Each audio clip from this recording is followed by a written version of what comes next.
Hare Krishna. So Krishna is revealing his opulences one after another. Now he's going to speak about how all the qualities which exist in this world, all that comes from him. So this is basically covered in two shlokas, shloka number 4 and 5. So we'll see these two shlokas in two different videos. So let's see the shloka number 4 now. Buddhir jñānam asammohaḥ kṣamā satyaṁ damaḥ śamaḥ sukhaṁ duḥkhaṁ bhavo bhavo bhayaṁ cābhayam eva ca. So here Krishna is saying buddhir, that is intelligence, jñānam, knowledge, asammohaḥ, freedom from doubt and delusion, kṣamā, that is forgiveness, satyaṁ, truth, damaḥ basically means controlling the senses, the control of senses, and śamaḥ means the control of the mind. Sukhaṁ, duḥkhaṁ, that is happiness and distress. Bhavah, abhavah and abhavah, that is birth and death. Bhayaṁ and abhayaṁ, that is fear and fearlessness. So all these qualities come from Krishna. This is what Krishna is saying. Very, very important qualities which are mentioned here. Whatever Krishna speaks in Bhagavad-gita is very, very important for all of us as sadhakas. We need to know what does each word mean from that particular shloka. What is Krishna trying to tell from this particular shloka? So let's try to understand this. Few qualities which are mentioned here.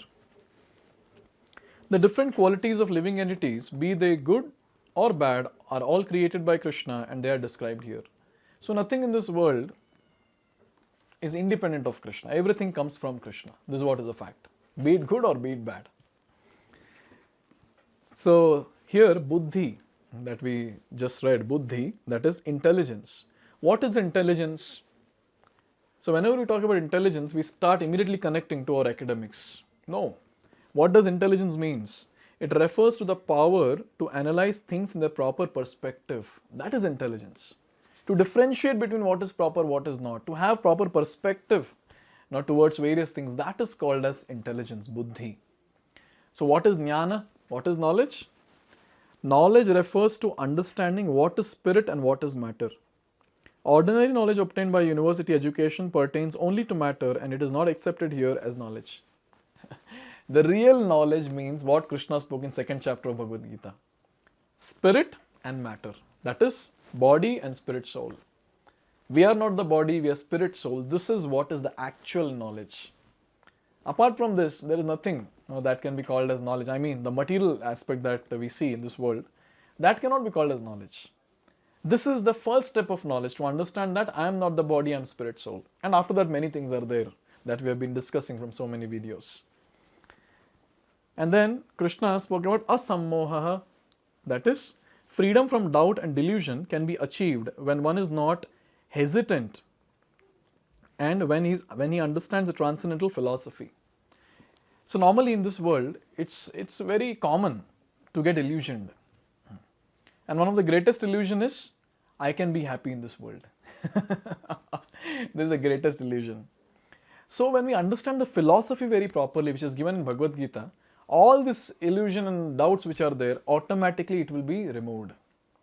So to understand the philosophy, to read Bhagavad-gita is not optional, it's mandatory for everyone. Because if a personality or if a person is not understanding the philosophy, he cannot live a life free from doubt and delusion. He will always be in delusion and he will be always filled with doubts, and with that he will live a very, very miserable life. But when we understand the philosophy, we will know what is happening in our life and why is it happening in our life. We need not go and just speculate, oh, what's happening, what's wrong, and this and that. We will know the answer because we know the philosophy from Bhagavad-gita. So that is asammohaḥ. And then Krishna talks about kṣamā, that is forgiveness. Tolerance and forgiveness should be practiced. One should be tolerant and excuse the minor offenses of others. This is a very, very magnanimous quality and a very important quality. As devotees, obviously it's difficult, but still we have to try. What are we supposed to try? Forgive and forget. This is what we need to try. It is said that when we become tolerant, more tolerant than a tree, then, but this is one of the qualities, being more tolerant than a tree, then we'll be able to chant the holy names of the Lord.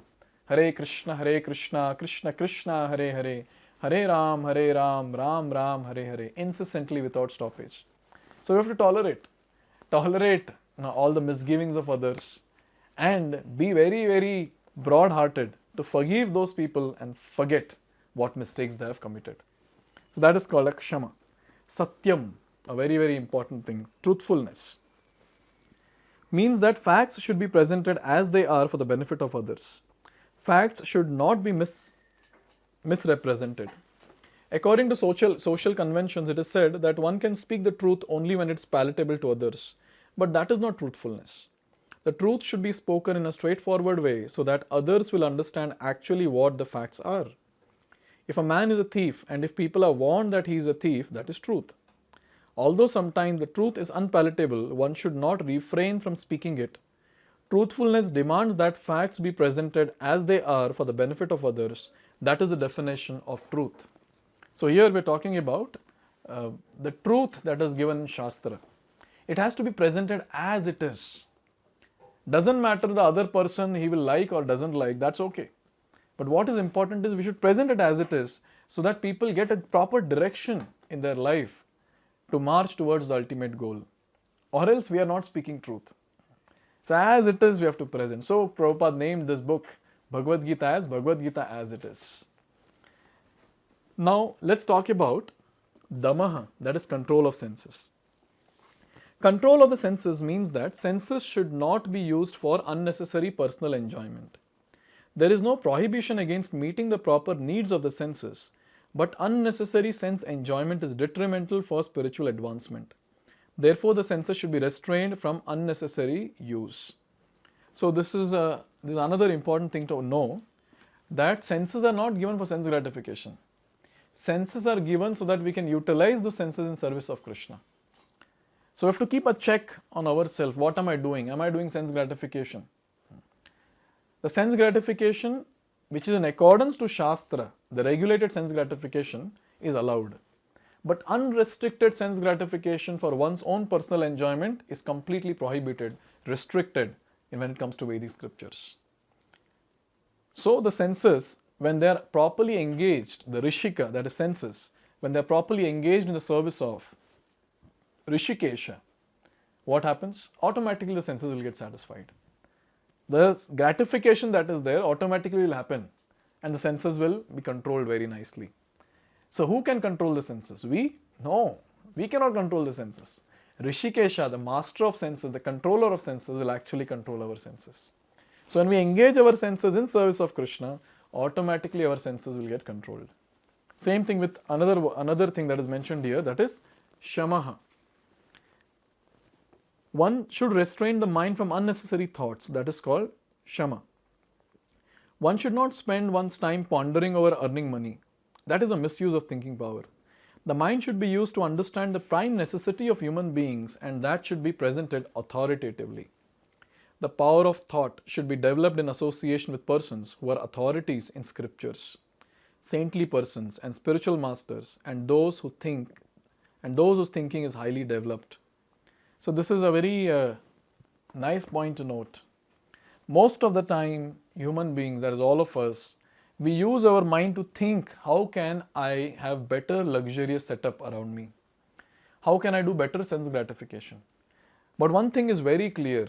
Mind belongs to whom? Mind belongs to Krishna. Mind is actually Krishna's energy. And what are we doing? We're using mind for our own sense gratification. So this is completely mentality of a thief. We use someone else's property and try to enjoy. So the mind should be used in thinking about how can I serve Krishna better. Mind should be used to think about lotus feet of Krishna, to meditate on the name, form, qualities, pastimes of Lord Sri Krishna. So this is what is meant by śamaḥ. Many times people say how to control the mind. Through Bhakti Yoga, mind is easily controlled because we don't control the mind, Krishna controls our mind. The only thing that we have to do is engage our mind in service of Krishna in various ways. Sukhaṁ, duḥkhaṁ.